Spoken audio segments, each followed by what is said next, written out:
آمنت بالله وملائكته وكتبه ورسله واليوم الآخر والقدر خيره وشره من الله والبعث بعد الموت لا إله إلا الله آمنت بالله وملائكته.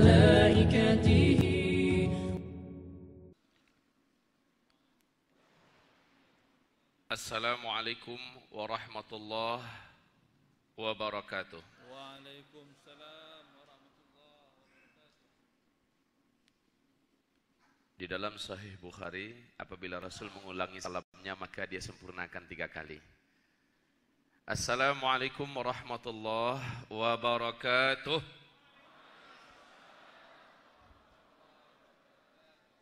Alhamdulillah. Alhamdulillahi Rabbil Alamin. Wal aqibatu lil muttaqin.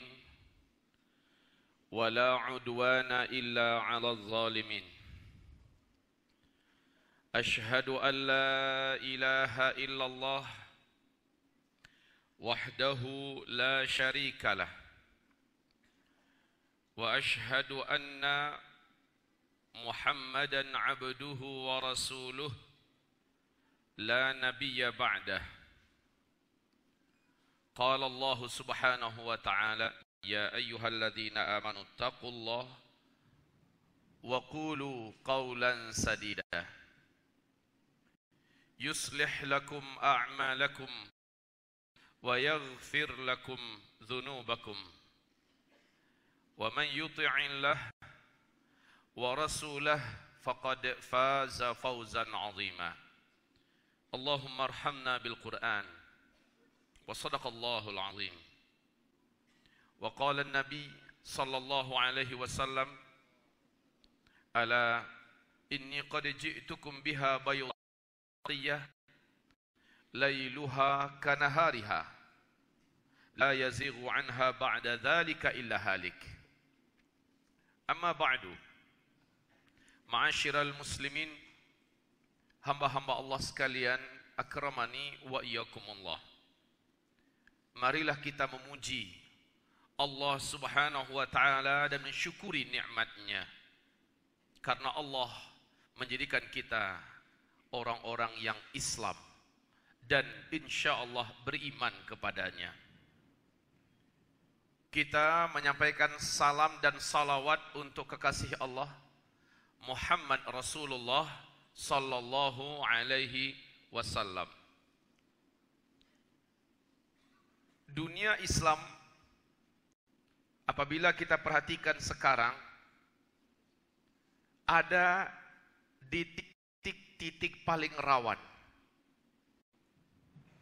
Keadaan kaum muslimin di seluruh penjuru muka bumi benar-benar dalam keadaan diuji oleh Allah Subhanahu wa taala. Dengan ujian yang besar, ujian yang berat.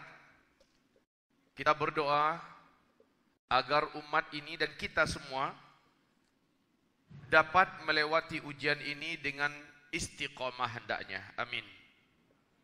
Kaum muslimin, para ulama-ulama besar, ulama-ulama dunia, saat mengkaji hadis-hadis akhir zaman, mereka mengatakan yang dimaksud di dalam hadis ini adalah kita.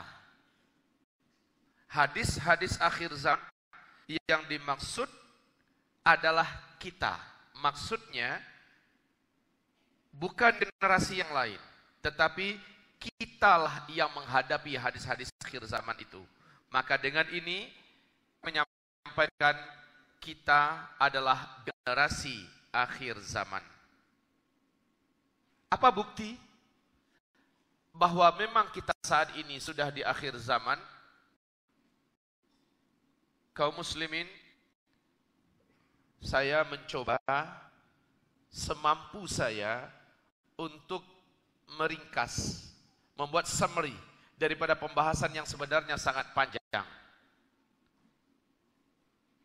10 hari yang lalu saya di Melbourne, Sydney, menyampaikan materi ini roadshow 2 hari. Workshop 2 hari. Dari pagi sampai pukul 5 petang. Besoknya dari pagi sampai pukul 5 petang. Baru selesai. Sekarang kita akan mencoba menyampaikan ini dalam setengah hari.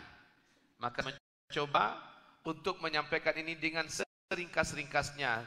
Nanti yang berkaitan dengan dalil, dengan ayat, dengan hadis, saya amanahkan kepada Bapak Ibu yang saya muliakan.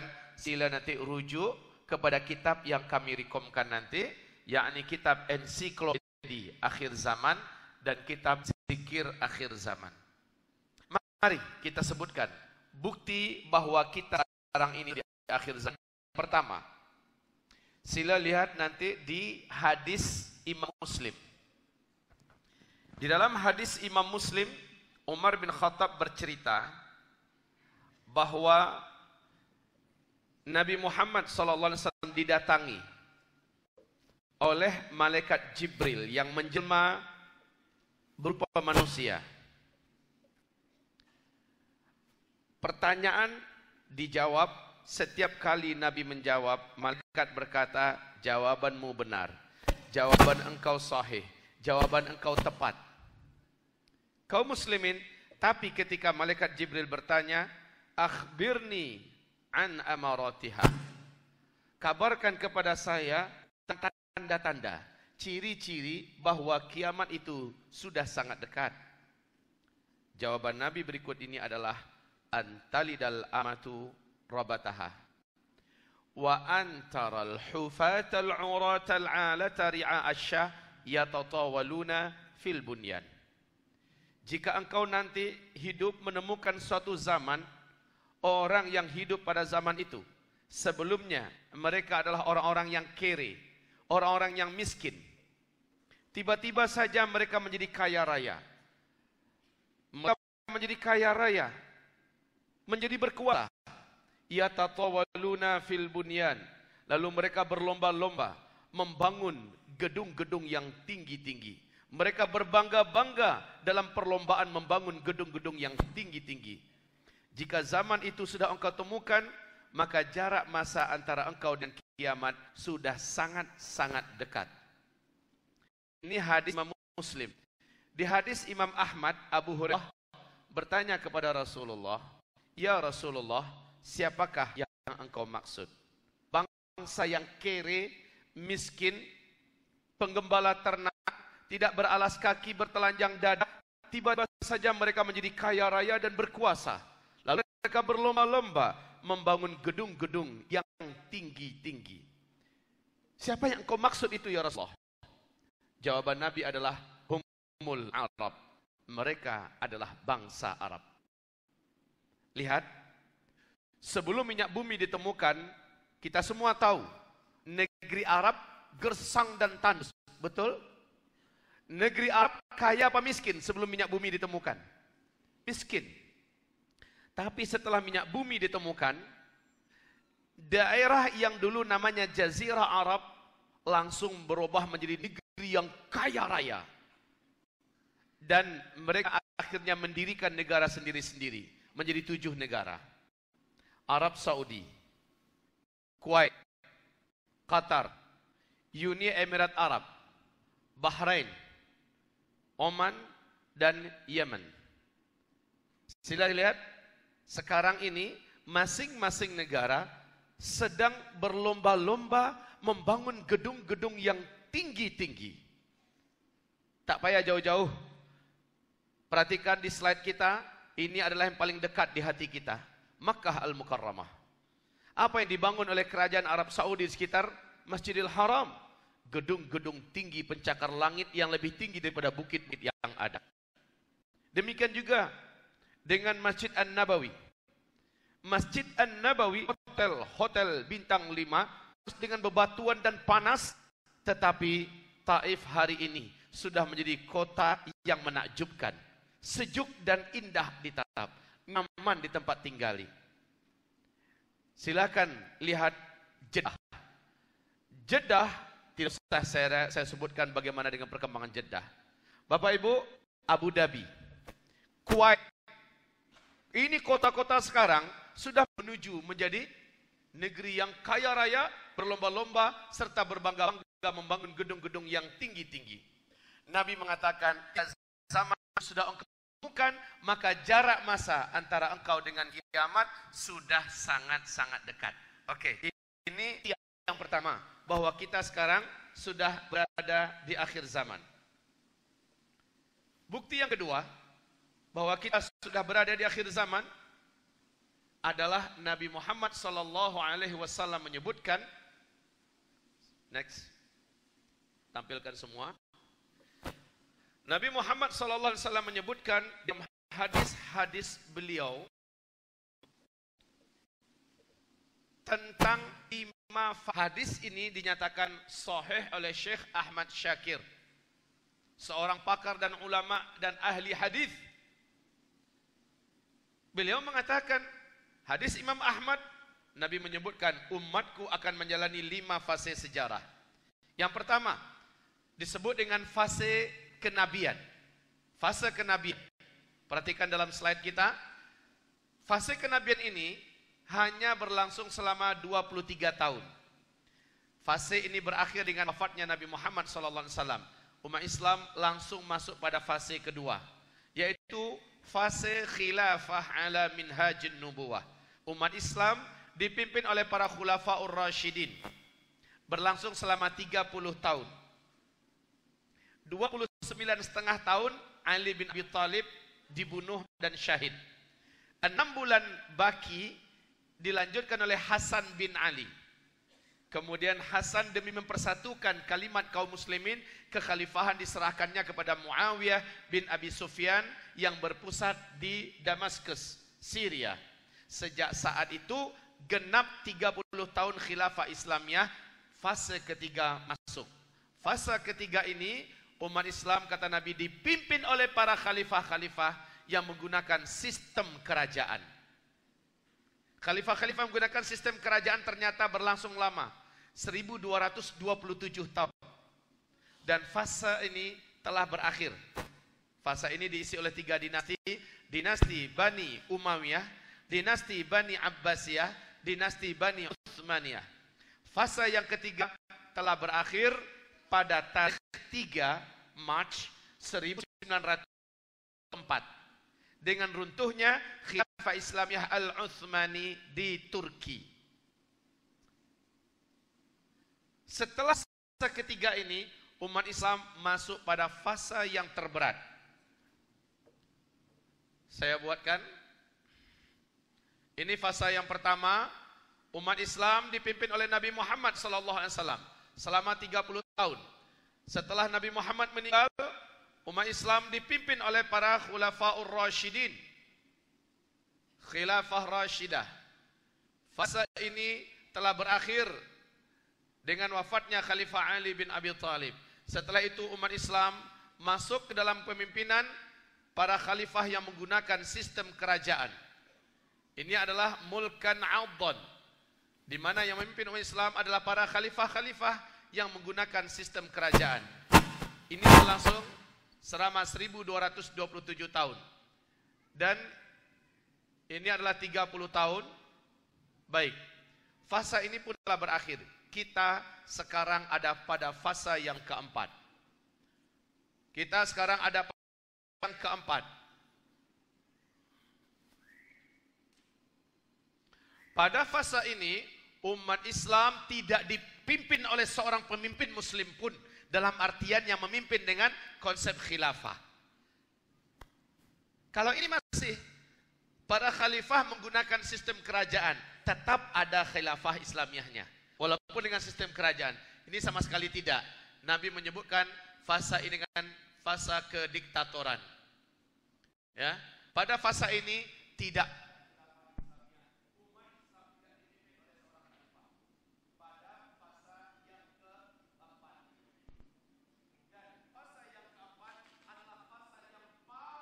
Berat untuk umat Islam, paling berat.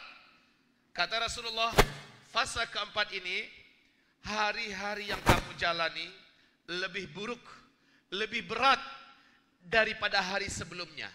Makin bertambah waktu ke depan, makin bertambah masa ke depan, makin bertambah teruk dan hebat ujian yang harus kamu jalani. Masya Allah.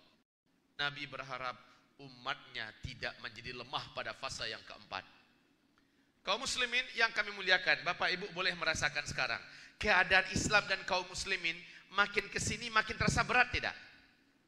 Ujian yang dihadapi oleh umat Islam dan Islam ini makin bertambah waktu, semakin bertambah sulit tidak?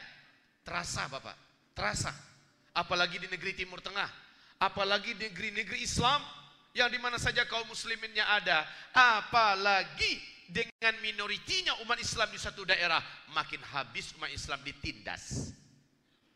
Masya Allah, pada fase keempat, Amerika Serikat dipimpin oleh seorang presiden ke depan yang kita tahu sangat memperlihatkan kebenciannya kepada umat Islam. Siapa? Naam, na'udzubillah minhu. Ujian. Sekarang umat Islam di Eropa dan Amerika mengalami penindasan, belum lagi eksis, belum lagi dinobatkan sebagai presiden terbaru, sudah banyak tekanan yang benar-benar real dirasakan oleh umat Islam di sana. Sementara yang di Timur Tengah, ya Allah ya Rabbi, jangan disebut keadaan umat Islam. Fase keempat. Pada fase ini umat Islam benar-benar sangat berat. Memegang Islam pada hari itu, kata Rasulullah, seperti menggenggam batu bara yang menyala. Bila tetap dipegang, tangan terasa hangus. Tangan terasa hangus, terbakar. Jika dilepaskan, maka dia pun lepas dari Islam.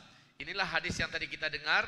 Paginya masih beriman, petangnya sudah kafir. Petangnya masih beriman, besok paginya sudah kafir. Hanya demi bertahan hidup, hanya demi dunia, mereka rela mencampakkan, mereka rela membuang, mereka rela menggadaikan agamanya. Taib, ini terjadi di fase yang keempat. Taib, fase keempat ini pasti berakhir. Rasul mengatakan, lalu kamu masuk pada fase penutup. Ya.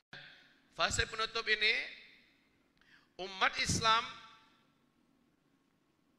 kembali dipimpin oleh khilafah ala minhajin nubuwah.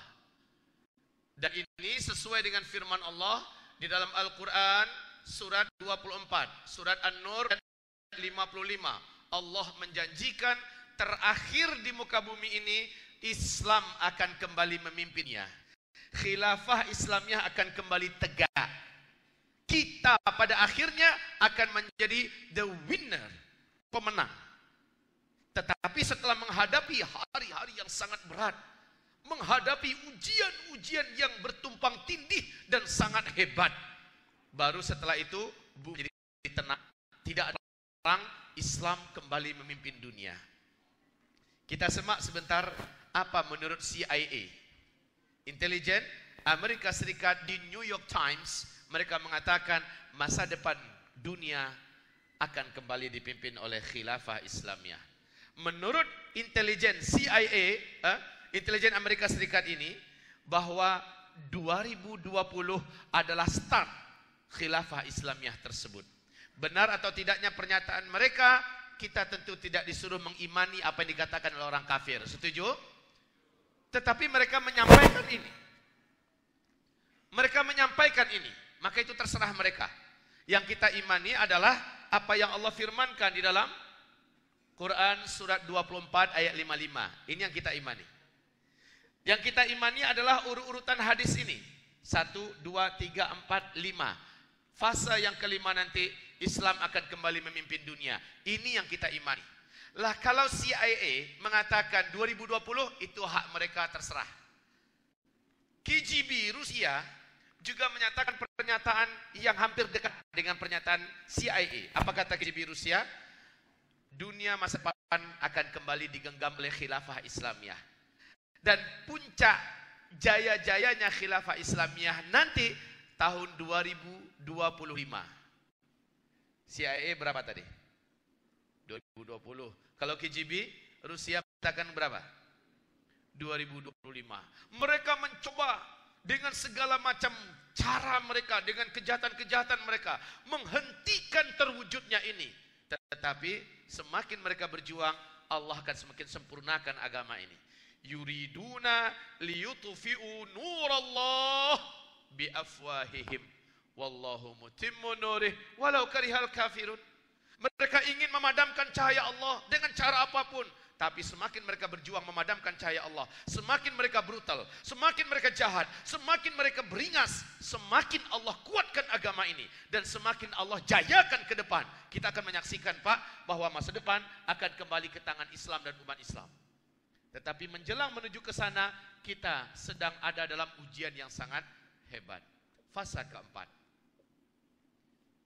Taib, sekarang di fase keempat ini, kita nanti pindah ke fase kelima, umat Islam habis di sini. Umat Islam nanti habis di sini. Pertanyaan, Ustadz, kami ada mendengar bahwa selama di bumi ini masih ada satu saja orang yang beriman kepada Allah. Masih ada baki, satu orang saja yang masih boleh melafazkan kalimat Allah. Allah akan tunda kiamat 40 tahun lagi. Kita sekarang umat Islam jumlahnya 1,7 miliar. Menandakan lama lagi Pak Ustadz. Saya katakan, awas jangan lupa. Itu benar. Tetapi jangan lupa Allah akan datangkan peristiwa tanda besar kiamat yang ke-7. Dalam peristiwa tanda besar kiamat yang ke-7 akan bertiup, kata Rasulullah, angin lembut dari negeri timur. Di riwayat yang lain dari Yaman. Angin tersebut segera membungkus bumi. Siapa saja umat Nabi yang punya iman kepada Allah, walaupun imannya seujung kuku, angin tersebut akan sampai kepadanya. Sekalipun dia ada di dalam gua, dia ada di atas puncak gunung, dia ada di lembah, dia ada di pulau, di mana saja ada orang yang beriman kepada Allah, sekalipun imannya hanya seujung kuku, dia dapat melafazkan kalimat Allah, angin itu akan sampai kepadanya. Saat dia disentuh oleh angin, terhirup olehnya angin lembut itu, angin lembut dan sejuk, terasa bak sutra lembutnya, sejuk, kemudian bau wangi misik atau kesturi. Saat dia tersentuh oleh angin itu, dia meninggal di tempat. Satu muka bumi ini serentak orang Islam umat Nabi Muhammad meninggal dunia. Maka yang baki hidup di muka bumi adalah hanya orang-orang kafir belaka. Tak ada satupun saja umat Islam lagi yang masih baki. Taib kaum muslimin, kata Nabi, 1 atau 2 generasi setelah itu, ya, Allah akan wafatkan serentak umat Allah baru akan datangkan kiamat. 1 atau 2 generasi. Maknanya umat Islam, umat Nabi Muhammad tidak akan pernah menyaksikan kiamat besar, kehancuran alam semesta. Kita semua Allah sayangi, Allah wafatkan terlebih dahulu. Alhamdulillah. Senangkah hati mendengarnya? Karena kata Rasulullah, secelaka-celaka manusia, seburuk-buruk manusia adalah yang mereka nanti hidup dan menyaksikan kiamat besar, kehancuran alam semesta. Dan kita tidak akan menyaksikannya. Alhamdulillah. Tapi masalahnya sekarang, 1, 2, 3 telah berlalu, kita ada di sini. Sebentar lagi kita masuk kemari. Tidak lama, fase ini kata Rasulullah SAW, dari 7 tahun paling lama hanya 9 tahun saja. Lalu fase kelima pun selesai. Allah, tidak lamakah? Tidak. Fase ini hanya sebentar. Dan yang memimpin umat Islam pada fase ini adalah Al-Mahdi. Dia keturunan kandung Rasulullah dari Hasan bin Ali. Al-Mahdi memimpin ketika fase kelima hanya 7 tahun. Lalu beliau meninggal dunia di sini. Kemudian Al-Mahdi digantikan oleh Al-Qahtani. Al-Qahtani sama adilnya dengan Al-Mahdi, sama solehnya, sama alimnya, sama bijaksananya dengan Al-Mahdi. Al-Qahtani melanjutkan kepemimpinan khilafah Islamiyah fase kelima hanya 1 atau 2 tahun. Kemudian umat Islam mengalami tanda besar kiamat yang ke-7. Tanda besar kiamat yang ke-7,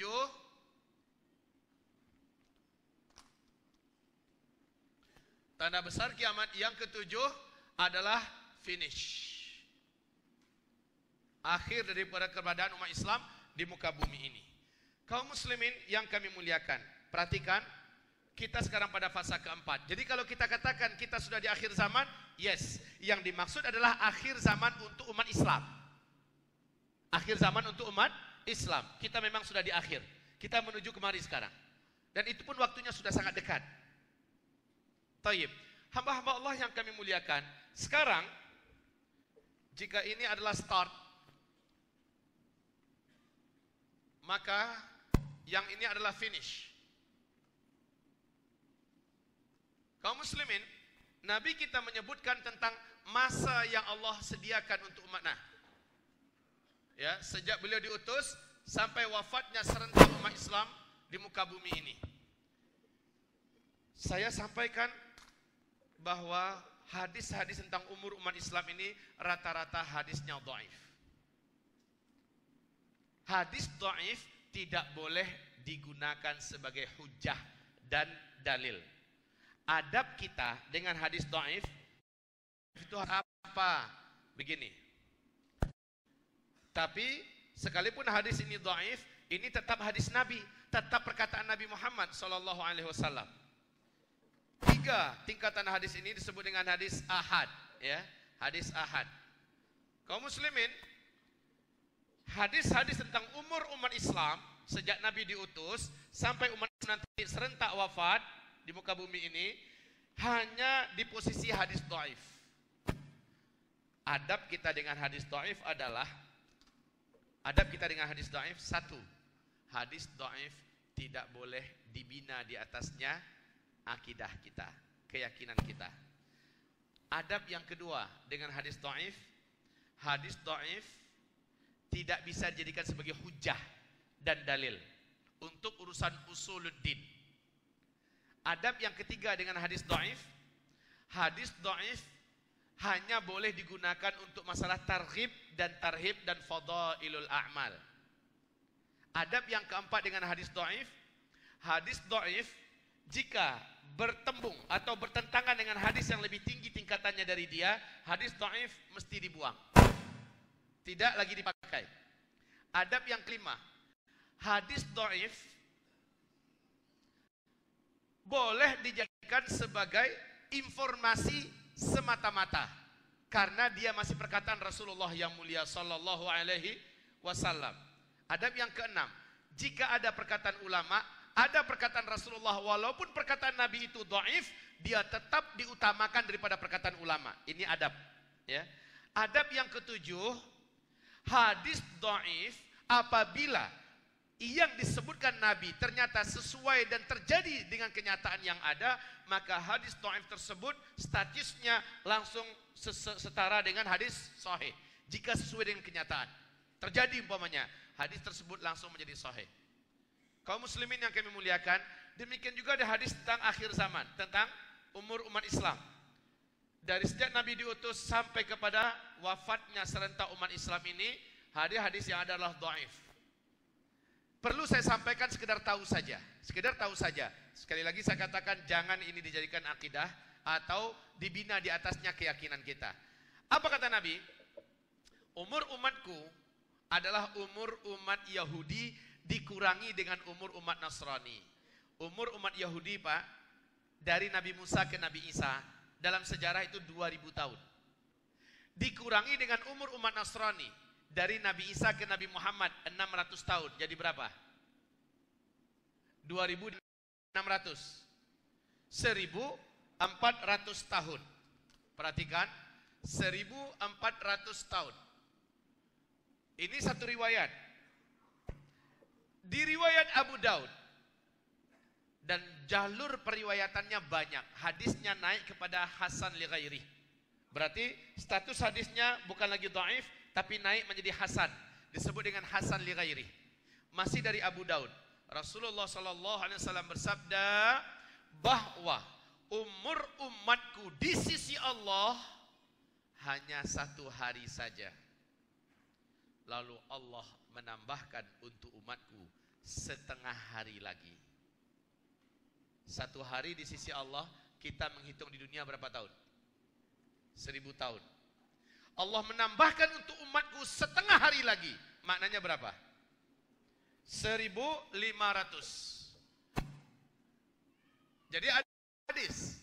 Yang pertama mengatakan 1400, yang kedua mengatakan 1500.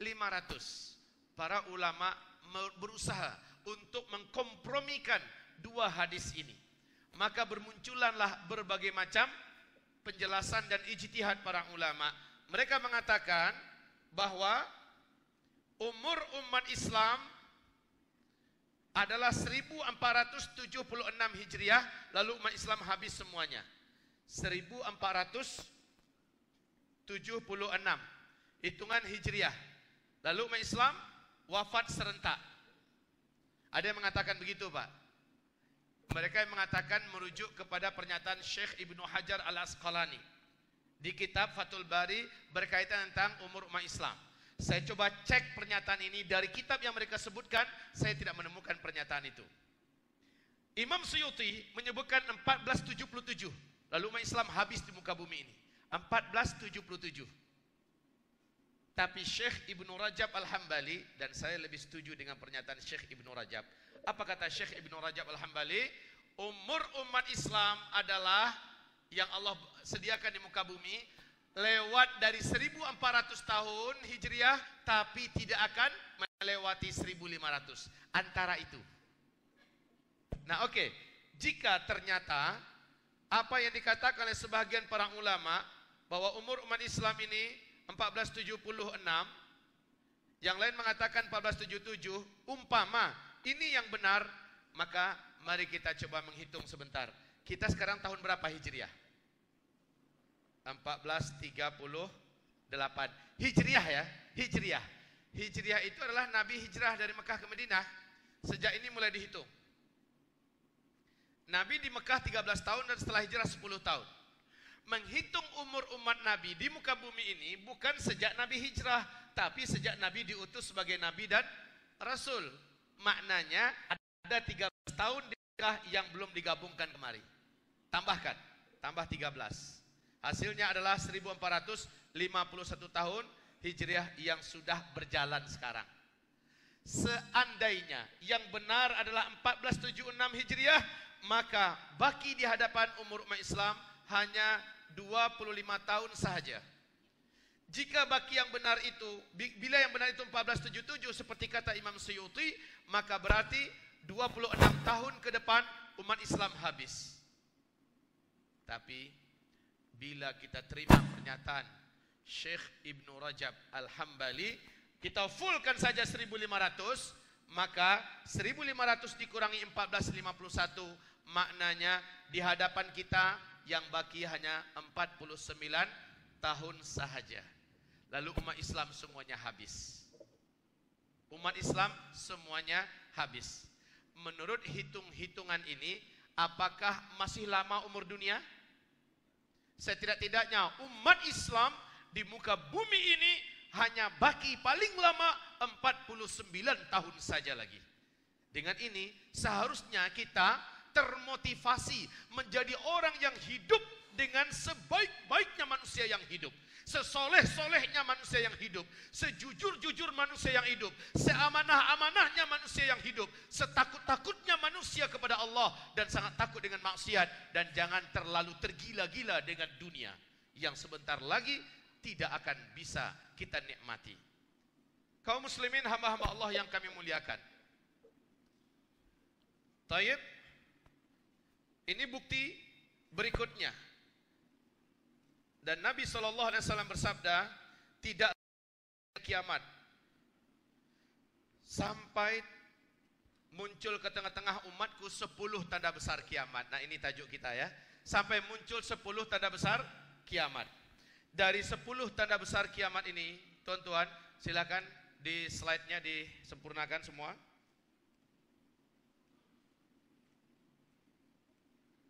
Oh ya, alhamdulillah, ini sampai. Tidak ya? Dari sana. PowerPoint tadi. Baik. Kaum muslimin, boleh? Kaum muslimin, 10 tanda besar kiamat ini, kata Rasulullah SAW, harazatun manzumatun fi silk. Yuqta'u silkun yatsba'u ba'daha ba'dan. Tidak akan sampai muncul 10 tanda besar kiamat. 10 tanda besar kiamat ini seperti 10 butir-butir marjan. Yang di tengah-tengah satu butir marjan itu ada ruangan kosong yang dapat dimasukkan tali. Lalu satu butir dengan butir marjan lain terhubung oleh tali tersebut persis seperti butiran-butiran tasbih. Ya. 1, 2, 3, 4, 5, 6 sampai 10 seluruhnya terhubung oleh tali di tengah-tengahnya. Di bagian bawah tali ini dikasih simpul. Akibatnya tertahanlah butiran tersebut tidak keluar. Tapi kata Rasulullah, qata'u silk, ketika itu dipotong tersebut diba'uha ba'da, butiran yang pertama keluar. Macam mana dengan butiran kedua? Langsung menyusul. Butiran ketiga menyusul lagi lebih cepat. Butiran keempat susul menyusul. Yatsba'u ba'daha ba'da, akan saling susul menyusul keluarnya. 1, 2, 3, 4 ya, menyusul. Jadi tidak pakai jarak lama, 1000 tahun, 100 tahun, tidak. Jaraknya dari butiran pertama, butiran kedua, butiran ketiga, tanda-tanda besar kiamat. Apabila yang pertama sudah keluar, maka menyusullah tanda besar kiamat yang kedua. Lalu menyusullah yang ketiga dalam waktu yang saling berdekatan. Dan 10 tanda besar kiamat ini, puan-puan yang kami muliakan, tuan-tuan yang kami hormati, 10 tanda besar kiamat ini sifatnya mendunia. Bukan lokal. Bukan hanya terjadi di Asia Tenggara, bukan hanya terjadi di Afrika, bukan hanya terjadi di Arab, tapi sifatnya mendunia. Kaum muslimin yang kami muliakan, 10 tanda besar kiamat, 4-nya terjadi pada fase 1. Tanda besar yang kedua, tanda besar yang ketiga, dan penutup fase keempat, terjadi tanda besar kiamat yang keempat. Kalau ini kira-kira mengganggu, saya gunakan ini saja. Ini mengganggu tak? Saya saja terkejut mendengar.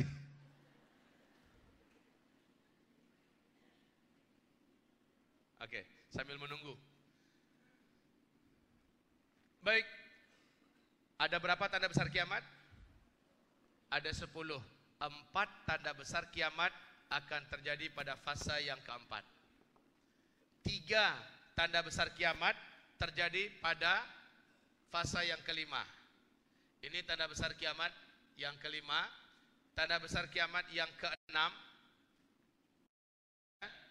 Dan tanda besar kiamat yang ketujuh, umat Islam habis. Kemudian tanda besar kiamat yang ke-8, 9, 10, hanya orang-orang kafir saja yang akan mengalami kejadiannya.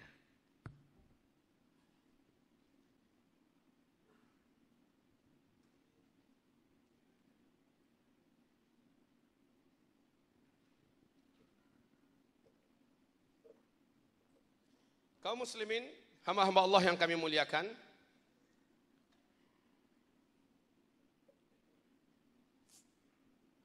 tanda besar kiamat ini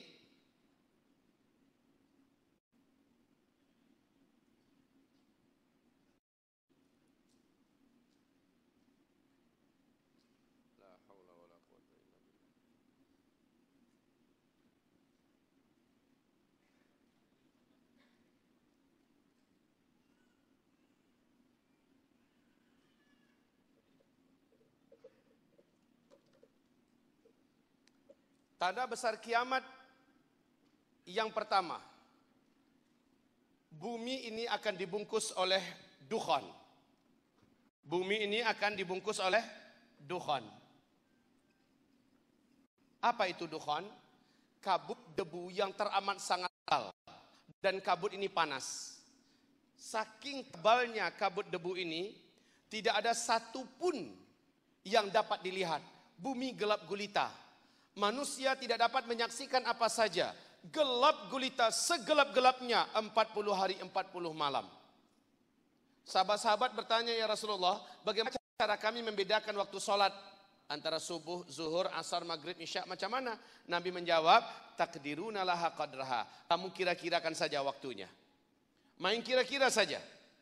Apabila masa itu datang, kata Rasulullah sallallahu alaihi wasallam, tidak seorang pun dari kamu boleh melihat apa-apa dan itu udaranya panas. Kamu mendekatkan telapak tangan dekat dengan wajah, lam yakad yaraha, kamu tak boleh melihat apapun. Dan itu satu muka bumi gelap gulita. Artinya kutub ais, kutub utara dengan kutub selatan, kedua-dua kutub ini sampai tidak? Dukhan ini sampai. Dukhan ini panas. Apa yang kira-kira terjadi dengan gunung ais abadi yang ada di kutub utara? Yang di kutub selatan? Automatically yang terjadi berikutnya apa? Permukaan air laut naik. Banyak kota-kota di akhir zaman tenggelam. Itu jadi alasan kenapa Nabi menyuruh kita di akhir zaman hindari tinggal. Hindari jangan duduk di kota-kota apalagi yang ada di tepian pantai. Kaum muslimin yang kami muliakan, Nabi menganjurkan agar kita memilih tempat tinggal yang berdekatan dengan bukit-bukit, berdekatan dengan hutan-hutan, menghindari kota-kota besar di akhir zaman. Tapi jangan sekarang, Pak. Sekarang silakan nikmati saja dulu di mana kita duduk sekarang. Tapi apabila sudah sangat jelas, apabila sudah sangat pasti, maka ketika itu sebaiknya Bapak Ibu ketika itu sudah punya tempat dekat dengan hutan, ada pemukiman orang-orang beriman, duduk di sana, sudah ada satu rumah homestay, ya, atau semacam cottage, ya, di mana kita sudah berhimpun sesama orang beriman. Sementara rumah kita yang ada di kota, yang ada di tepian pantai, khalas, selamat tinggal. Tapi nanti, kaum muslimin yang kami muliakan, Dukhan ini berlangsung selama 40 hari 40 malam, panas. Apa kata Rasulullah? Seluruh orang kafir, Dukhan yang panas ini menjadikan mereka tersiksa. Orang kafir yang tidak sempat menyelamatkan diri, kulitnya melepuh. Kulitnya melepuh. Sementara dari hidungnya, dari mulutnya, dan dari duburnya mengeluarkan asap. Mereka tersiksa. Kedua bola mata mereka dipaksa seperti mau keluar. Sakit dan tersiksa. Mungkin saja yang budak-budak yang tak sempat diselamatkan atau menyelamatkan diri akan meninggal. Burung, binatang, kucing, anjing di mana-mana yang berkeliaran akan mati. Nabi perintahkan orang beriman, ketika Dukhan terjadi, kamu masuk ke dalam rumah. Tutup pintu, tutup jendela, ya, tutup ventilasi yang ada. Masuklah ke dalam kamar, kemudian tubuh kamu dengan selimut. Sujudlah ke arah kiblat. Perhatikan ini baik-baik, petunjuk Nabi. Sekalipun hadis ini dhaif, sekali lagi, saya tidak menemukan penjelasan cara selamat dari Dukhan ini. Awal-awal Dukhan itu datang kecuali dari hadis yang dhaif ini. Sekalipun ini hadisnya dhaif, ya, saya harus sampaikan cuma ini petunjuk yang ada tentang bagaimana cara selamat. Tentang Dukhannya mutawatir. Tentang Dukhan yang akan terjadi mutawatir. Cara selamat dari Dukhan, saya ulangi, Nabi mengatakan dalam hadis dhaif, ketika kamu melaksanakan sholat subuh, selepas subuh saat kamu sedang berzikir, terdengar hantaman besar di langit. Dan itu subuhnya hari Jumat di bulan Ramadan. Nabi mengatakan itu, yang dimaksud oleh Nabi, orang Islam yang sholat subuh di Malaysia, di Indonesia, atau orang Islam yang sholat subuhnya di Mekah Madinah? Mekah Madinah pasti, ya. Kemudian apabila kamu mendengarkannya, segeralah kamu lari menuju ke rumah-rumah kamu. Lalu masuklah ke dalam rumah, tutup pintu kamu, tutup jendela-jendela yang ada, dan tutupi ventilasi-ventilasi yang ada. Masuklah ke dalam kamar dan bungkusilah tubuh kamu dengan selimut. Sujudlah kepada Allah Subhanahu wa taala. Baca Subhanal Quddus, Subhanal Quddus, Subhanal Quddus, Rabbunal Quddus. Yang melakukan itu dia selamat, yang tidak melakukannya dia akan binasa. Ini perintah Rasulullah SAW. Salahnya, berapa orang sih umat Nabi yang mendengarkan penguraian macam ini? Tidak banyak. Di antara banyaknya umat Islam, mungkin Bapak Ibu lah yang ikut mendengarkan uraian ini. Taib. Kemudian kata Rasulullah SAW, Dukhon ini 40 hari 40 malam. Oh ya, sebentar. Kalau Mekah Madinah salat subuh, kita di Malaysia pukul berapa? Hah? Anggap saja subuh di Mekah Madinah pukul 5. Beza kita berapa jam? Apa? Pukul 11. Pukul 5, 6, 7, 8, 9. Saya rasa pukul 9 lah. 4 jam tak bezanya? 5 jam. 10, 11. Oke. Artinya itu akan terjadi pada hari Jumat bulan Ramadan pukul 11 di sini. Dan ada tanda-tandanya kata Nabi. Menjelang dukhon terjadi ada hantaman besar dari langit. Hantaman besar dari langit inilah yang suara menggelegar di langit. Dan dianya ternyata adalah meteor. Kaum muslimin, setelah meteor itu baru terjadi dukhon. Nah, meteor yang akan menghantam bumi pada time itu, pada saat itu kata Rasulullah, ditandai oleh 3 hari atau 1 minggu paling lama, di atas langit kamu akan dikelilingi oleh bintang berekor. Selama 3 hari sampai 7 hari, berturut-turut. Satu muka bumi, seluruh manusia yang ada di bumi akan menyaksikan bintang berekor itu. Berarti akan terjadi hantaman besar, setelah itu barulah dukhon. Nah kaum muslimin, artinya ada tanda. Ada sign terlebih dahulu. Tanda sayangnya Allah kepada umat Islam, apa perintah Nabi? Jika kamu menyaksikan di atas langit bumi kamu, meteor sudah bintang berekor sudah mengelilingi bumi selama 3 hari atau 1 minggu, persiapkan untuk dirimu, untuk keluargamu, makanan yang dapat bertahan selama 1 tahun. Kira-kira makanan apa yang boleh bertahan 1 tahun? Hah? Beras. Wallahi, subhanallah, salah satu makanan yang paling lama boleh bertahan adalah pantas Nabi mengatakan, sedekat-dekatnya kiamat kamu harus menanam kurma. Kan kurma. Masya Allah. Oke, kita lanjutkan. Dukhon 40 hari 40 malam. Kapankah dukhon ini akan terjadi? Kapan? Mungkin the big question for us adalah when? Jawabannya adalah ketika simpul 10 tanda besar kiamat itu diputus. Hah? Kan itu tadi kan? 10 tanda besar kiamat ada simpulnya. Bila simpul itu dipotong, diputus, maka keluarlah yang pertama. Maka yang kedua menyusul. Yang ketiga, apakah simpul tersebut?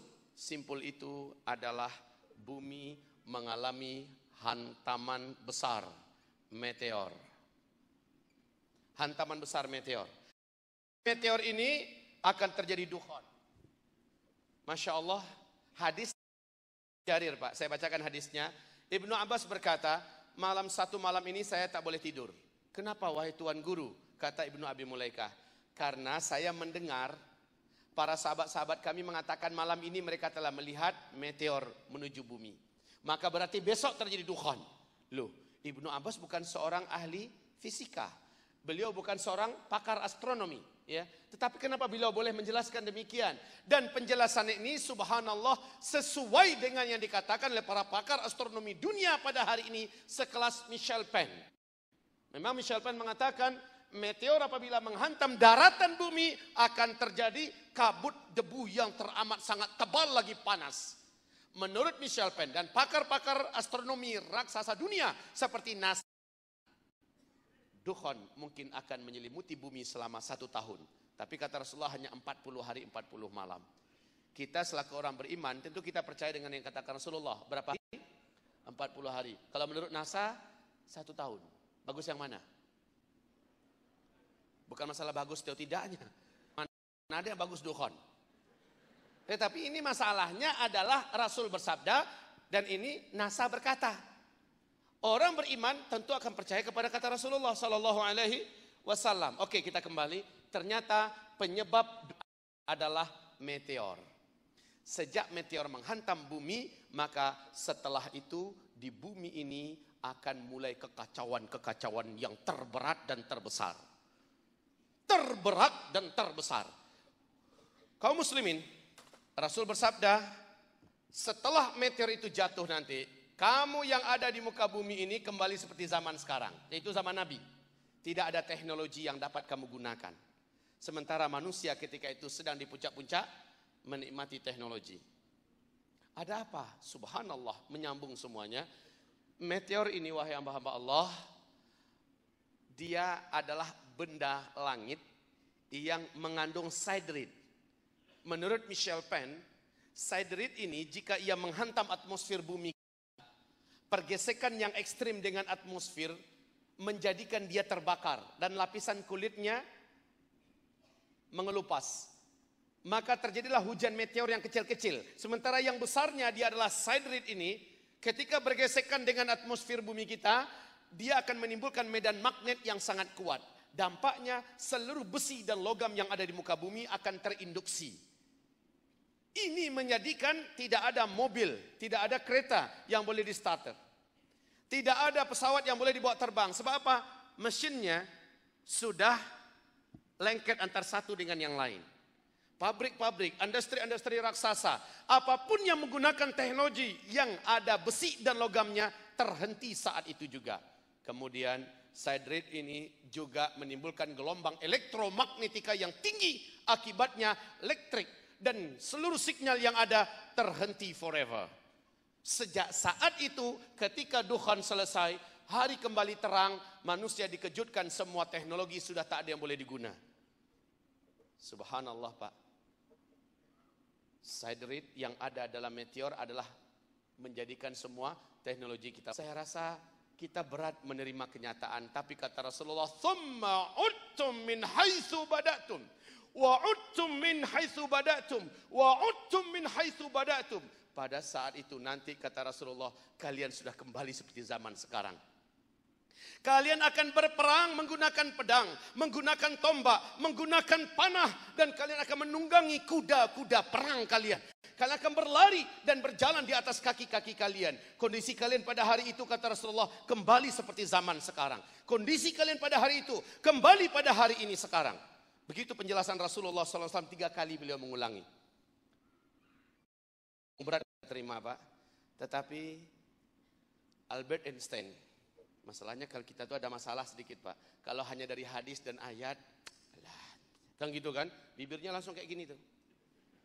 Tapi kalau terdengar Albert Einstein, nah, what he said? Albert Einstein saat didesak, dipaksa oleh lebih daripada 2000 wartawan seluruh dunia, termasuk dari negara-negara hebat, negara besar, yang sedang membangun senjata-senjata. Beliau dipaksa untuk menjawab, seperti apa pandangan engkau wahai Tuan Albert, perang dunia ketiga besok? Apa jawaban beliau?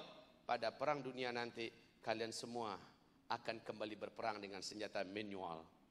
Saya tidak tahu dengan senjata seperti apa yang akan kalian pakai. Yang pasti tidak ada satupun teknologi modern yang hari ini kalian buat. Nuklir yang hari ini kalian persiapkan. Senjata-senjata mutakhir yang hari ini kalian ciptakan dapat kalian pakai dalam perang dunia ketiga. Perang dunia ketiga nanti kembali dengan perang manual. Albert Einstein. Dari mana beliau tahu? Dari mana orang ini tahu? Nanti akan perang dengan senjata manual. Dari mana dia tahu? Nabi Muhammad memang benar. 1400 tahun yang lalu ya Nabi. Dia pasti ada wahyu dari Allah. Dari Allah. Lah ini Albert siapa? Apa dia Nabi baru? Tidak. Oke, manusia ilmuwan sekelas Steve Jobs yang terkenal dengan Apple-nya, dia adalah seorang ahli tentang masalah teknologi digital. Steve Jobs mengatakan sebelum meninggal dunia, apabila nanti saya sudah tiada, tidak lama kemudian kalian semua akan kembali ke zaman batu. Ini pernyataan Steve Jobs. Oke, dari mana mereka tahu? Jawabannya adalah 43 tahun yang lalu, ya. NASA Amerika sudah mengumumkan bumi kita pada tahun 2013 ke atas ini menyeberangi dan memasuki arus sungai meteor. Meteor yang ada di sini meluncur dengan kecepatan yang sangat cepat, 120.000 km per jam, ya. Meluncur di sini. Bumi kita nyebrang. Peluang bumi kita menghadapi serangan meteor itu sangat besar. Inilah rahasia kenapa Amerika pada tahun 2012 akhir sudah menyelesaikan pembangunan bunker atau bunker raksasa di bawah tanah yang keenam. Yang keenam, tuan-tuan. Satu bunker itu kedalamannya 30 meter, paling bawahnya 300 meter. Satu bunker dapat menampung 500.000 manusia. Dan mereka sudah buat 6. Dan dalam satu bunker tersebut sudah disiapkan fasiliti untuk hidup manusia sebanyak 500.000 itu tahan selama 1 tahun. Masya Allah. Sesuaikan dengan hadis Nabi tadi. Bila kamu menyaksikan bintang berekor mengelilingi bumi kamu, maka persiapkan makanan untukmu dan keluargamu yang dapat bertahan selama 1 tahun. Kita yang mendengarkan hadis dari Nabi, Amerika yang persiapkan. Mereka pasti baca hadis Nabi kita, Pak. Mereka pasti baca dan kondisi-kondisi akhir zaman mereka ketahui itu. Persis kayak orang Saudi, orang Yahudi. Orang Yahudi sekarang ini menanam pohon qarqad, betul tidak? Jutaan batang pohon mereka tanam sejak 13 tahun yang lalu. Kenapa? Mereka sudah baca hadis Nabi kita. Persis dalam Al-Quran Allah mengatakan, sesungguhnya Yahudi dan Nasrani itu kata Rasulullah, mereka mengenali Muhammad seperti mereka kenal dengan anak-anak kandung mereka sendiri, bahkan lebih baik. Dan otomatis apapun yang diciptakan Nabi mereka imani. Hanya saja mereka sombong, tidak mau menyatakan 2 kalimat syahadat. Oke, kita kembali kaum muslimin. Meteor akan menghantam bumi dalam rentang 2013 ke atas. Tanda-tanda hantaman meteor ini sudah mulai Allah kasih nampak kepada kita. Banyak sekali ancaman-ancaman yang sekarang ini disampaikan oleh NASA berkelebat mengelilingi bumi kita. Dan Rasulullah berkata, umatku nanti di akhir zaman akan mengalami 3 bencana besar. Pertama, hujan meteor. Yang kedua, fi hadhil ummah khasfun wa maskhun wa qadhfun. Pada umat ini nanti akan terjadi 3 bencana besar. Hantaman serangan meteor. Yang kedua, tenggelamnya negeri-negeri dan kota-kota. Karena banyak terjadi gempa, banyak naik air laut, banyak terjadi tsunami, maka banyaklah negeri-negeri dan kota-kota yang tenggelam. Kemudian yang ketiga, perubahan bentuk. Seperti yang saya bacakan tadi hadis Nabi, akibat dukhan yang dahsyat, khusus orang kafir menjadi buruk rupanya. Khusus orang kafir. Tapi orang Islam, orang beriman, yang imannya bagus, yang amal solehnya banyak, sebelum dukhan terjadi, kata Rasulullah, mereka tidak mengapa, tidak ada terjadi perubahan. Hanya sedikit mengalami flu dan demam sahaja. Alhamdulillah. Syaratnya harus orang yang beriman dan imannya bagus, tauhidnya benar, kemudian amal solehnya sebelum hantaman meteor, sebelum dukhan datang, dia adalah mukmin yang punya amal soleh yang banyak. Maka dia selamat. Tapi orang yang baru ketika itu terjadi, saat itu baru dia banyak tahajud, baru dia ingin sedekah, telat. Ya walaupun telat, insya Allah Allah terimalah sebagai amal soleh. Tapi untuk melindungi dirinya sudah terlambat. Kalau mau sekarang. Sekarang jadi orang solehnya, sekarang jangan nunggu nanti. Datang dulu Dajjal baru jadi orang soleh. It's too late.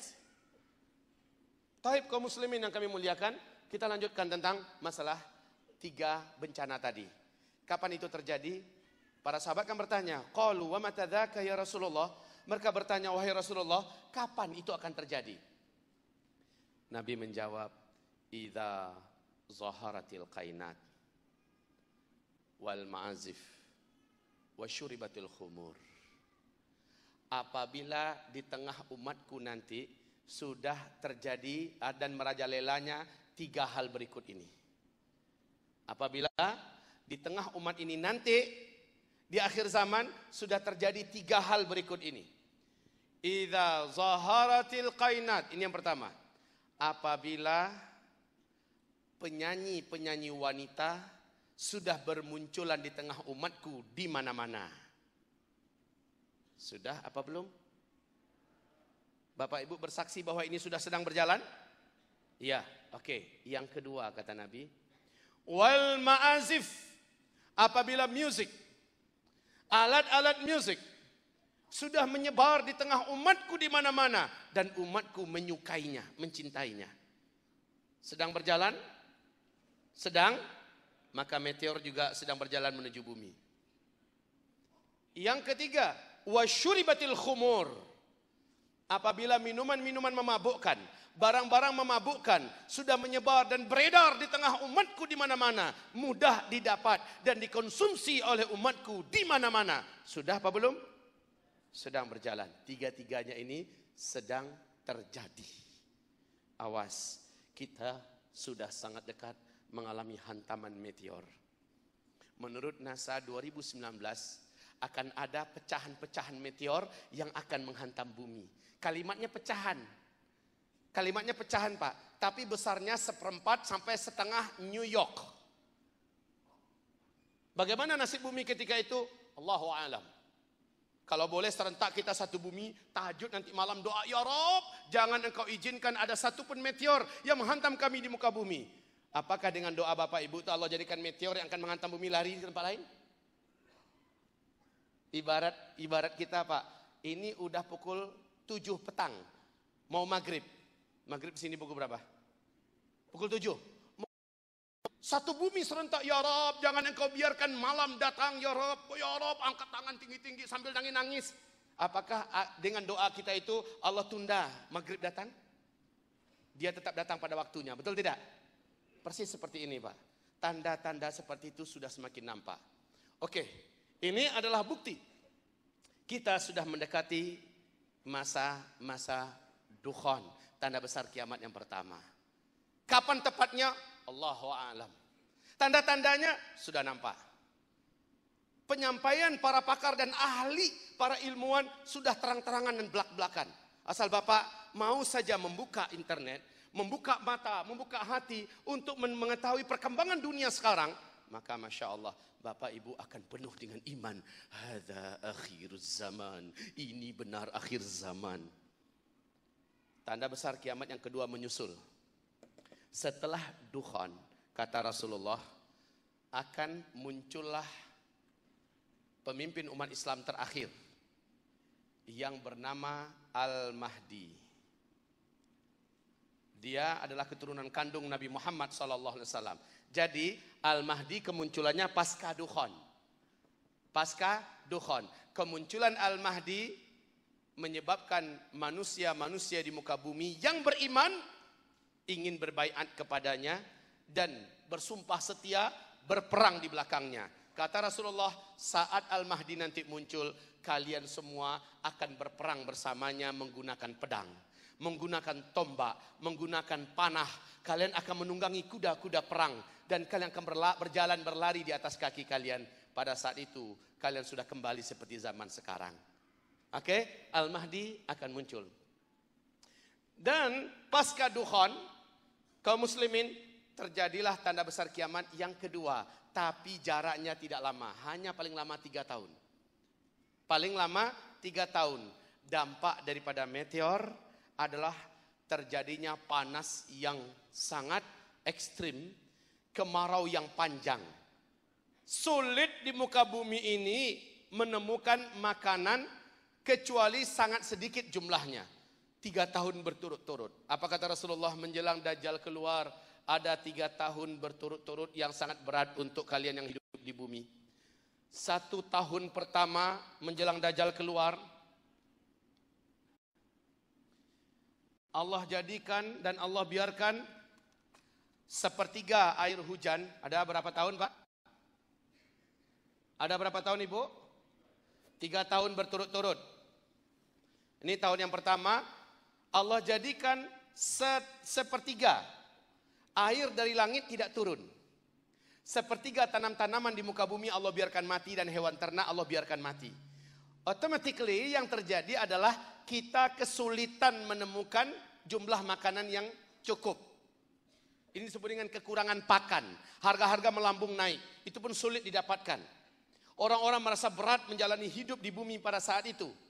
Orang berharap semoga tahun depan keadaan lebih baik. Padahal fase keempat makin bertambah, waktu ke depan berjalan makin bertambah buruk. Benar, pada tahun kedua 2/3 air dari langit Allah tahan. 2/3 tanam-tanaman tumbuh-tumbuhan di muka bumi dan hewan ternak Allah biarkan mati. Keadaan lebih berat daripada sebelumnya. Orang-orang ketika itu putus asa. Sampai kepada tingkat orang-orang kafir atau orang Islam yang lemah iman tega memakan bangkai.